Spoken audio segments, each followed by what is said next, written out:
आमच्या क्रिएटिव्ह कढाईमध्ये स्वागत आहे। आज मी तुम्हाला पाणी न वापरता सुका जवळा फ्राय करून दाखवणार आहे।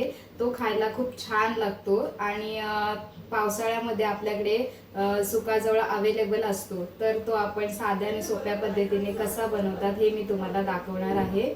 चला तर मग आपण रेसिपीला सुरुवात करूया।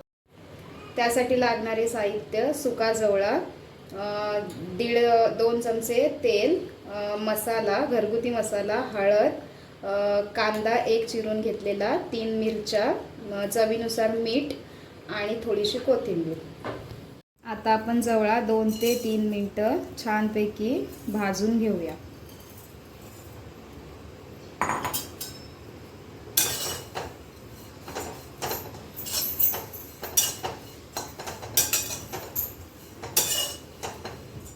आपला जवळा भाजून झालेला आहे। आता आपण त्याला तेलामध्ये फ्राय करूया। 2 चमचे तेल,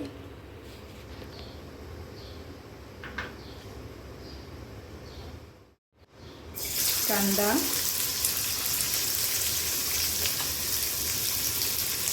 मिरची,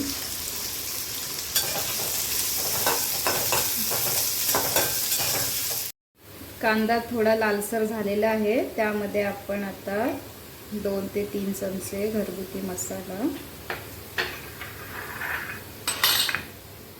1 चमचा हळद,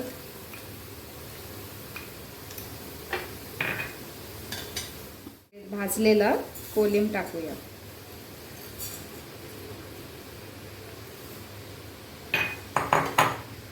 वरून थोडंसं मीठ चवीपुरतं, कोथिंबीर,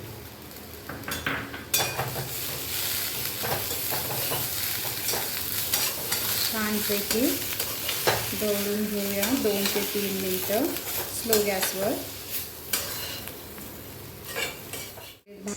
आता आपला जवळा तयार झालेला आहे, छान आणि कुरकुरीत असा। हा तुम्ही चपाती बरोबर खाऊ शकता। आपला जवळा फ्राय करून रेडी आहे। तुम्हाला ही रेसिपी आवडली तर लाईक आणि सबस्क्राईब नक्की करा। थँक्यू।